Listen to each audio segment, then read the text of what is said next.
రాజానగర్ నియోజకవర్గం దివాన్ చెరువు పరిధిలో ఉన్న రిజర్వ్ ఫారెస్ట్ ఏదైతే ఉందో అక్కడ ఒక్కసారిగా అగ్ని ప్రమాదం సంభవించింది. ఇప్పుడు మనం చూస్తున్నాము రిజర్వ్ ఫారెస్ట్ దాదాపు జాతీయ రహదారికి ఇరువైపులా కలిపి 1200 ఎకరాల్లో విస్తరించి ఉంటుంది. అతిపెద్ద రిజర్వ్ ఫారెస్ట్గా చెప్తారు దీన్ని. ఈ ప్రాంతంలోనే చాలా దట్టమైన ప్రాంతం. ఇక్కడ అగ్ని ప్రమాదం ఎలా సంభవించిందో తెలియదు కానీ మొత్తం ఈ ప్రాంతం అంతా ఇప్పుడు మనం చూస్తున్నాము లోపలంతా కూడా మంటలు అంటుకున్నాయి. చాలా వరకు ఈ ప్రాంతంలో రిజర్వ్ ఫారెస్ట్లో జామాయిల తోటలు ఉన్నాయి. దీంతోపాటు అతి విలువైన టేకు చెట్లు కూడా ఈ ప్రాంతంలో ఉన్నాయి.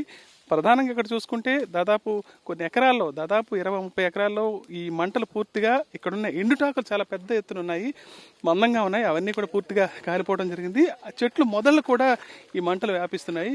చాలా వరకు అగ్నిమాపక శకటాలను తీసుకొచ్చి అటు రాజానగరం అదేవిధంగా రాజమండ్రికి సంబంధించిన అగ్నిమాపక శకటాలను తీసుకొచ్చి ఇక్కడైతే మంటలను అదుపు చేసే ప్రయత్నం చేస్తున్నారు. ప్రస్తుతానికైతే మంటలు ఇంకా విస్తరిస్తున్నాయి. ఒకవైపు గాలి కాస్త వీస్తుండటంతో మంటలు అయితే కాస్త ముందుగా కాస్త పెరుగుతూనే ఉన్నాయి.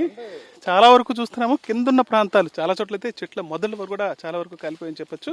ప్రధానంగా ఈ ప్రాంతంలో జామాయిల తోటలు ఉన్నాయి. దాంతోపాటు కొన్ని చోట్ల టేకు చెట్లు కూడా చాలా ఎక్కువగా ఉన్నాయి. అగ్నిమాపక సిబ్బంది అదేవిధంగా ఫారెస్ట్ సిబ్బంది కూడా వచ్చి మంటలు అదుపు చేసే ప్రయత్నం చేస్తున్నారు. అయితే ఫైర్ ఇంజిన్ లోపలికి తీసుకొచ్చే పరిస్థితి లేకపోవడంతో దూరం నుంచి ఫైర్ ఇంజిన్ ట్యూబుల ద్వారా చాలా వరకు మంటలు అదుపు చేసే పరిస్థితి. కాస్త లోపలికి ఆ ఫైర్ ఇంజిన్ పరిధిని కూడా దాటి చాలా వరకు లోపల తగలబడుతున్నాయి. ఇప్పుడు మనం చూస్తున్నాం మొత్తం తుప్పులు అదేవిధంగా చెట్ల మొదలు కూడా చాలా వరకు కాలిపోతున్నాయి.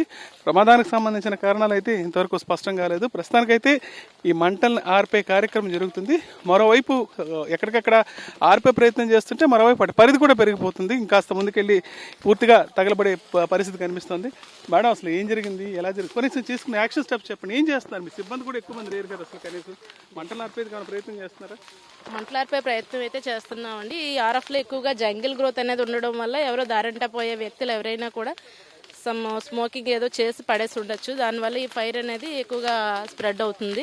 దీనివల్ల అడవికైతే ఎలాంటి నష్టం లేదు. దీంట్లో ఉండే ఆకులు అనేవి బాగా ఎండిపోయి ఉండడం వల్ల అవన్నీ కూడా అంటుకుంటున్నాయి. ఇది గ్రౌండ్ ఫైర్ అండి. దీనివల్ల అడవికంటూ ఎలాంటి నష్టం జరగలేదు. చాలా చోట్ల టేకు చెట్లు ఉన్నాయి, విలువైన టేకు చెట్లు మొదలు కాలిపోయే పరిస్థితి అక్కడైతే కనిపిస్తుంది. అటువంటి చెట్లు పనికొస్తాయి. ఇప్పుడు చూస్తే మీరు చూసే స్టాఫ్ కూడా చాలా తక్కువ మంది ఉన్నారు. ఇంకో మంటలు కూడా చాలా పెరిగిపోయి కనిపిస్తుంది. ఉన్నది ఇక్కడ ఒక బీట్ ఆఫీసర్ అండి. దీంతో పై అధికారులకు కూడా సమాచారం ఇచ్చాం. వాళ్ళు కూడా ఎక్స్ట్రా స్టాఫ్ని పంపించారు. అదేవిధంగా ఫైర్ ఇంజిన్ వాళ్ళకి కూడా ఇన్ఫార్మ్ చేసాం. వాళ్ళు కూడా వచ్చారు. కాకపోతే ఇంజిన్ అనేది లోపలికి వచ్చే పరిస్థితి లేదు.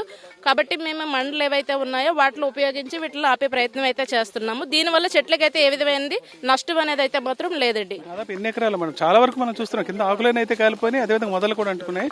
ఫైర్ ఇంజిన్లు అయితే నేషనల్ హైవే మీదకి రాగలిగే కానీ లోపలికి వచ్చే పరిస్థితి లేదు. ఎలా ఆపే ప్రయత్నం చేస్తున్నారు మరి?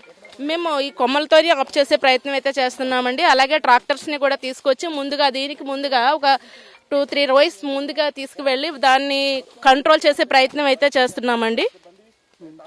ప్రస్తుతానికైతే మంటలు ఆర్పేందుకు అటవీ శాఖ సిబ్బంది అయితే పెద్ద ఎత్తున ప్రయత్నాలు అయితే చేస్తున్నారు. మంటలు అయితే పూర్తి స్థాయిలో ఇంకా అదుపులోకి రాలేదు. ఇంకా నేల మీద ఉన్న ఎండిపోయిన ఆకులు అదేవిధంగా చిన్న చిన్న మొక్కలు అయితే కాలుతున్నాయి. దీనివల్ల వృక్షాలకి పెద్ద నష్టం లేదని అయితే అధికారులు చెప్తున్నారు.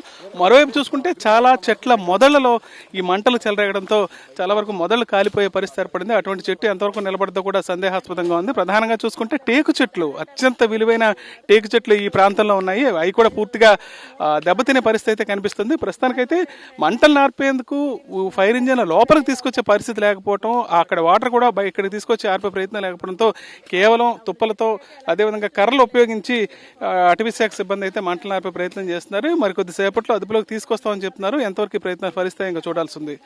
దివాన్ చెరువు నుంచి విజయస్మృతి హరీష్ ఫర్ సాక్షి న్యూస్.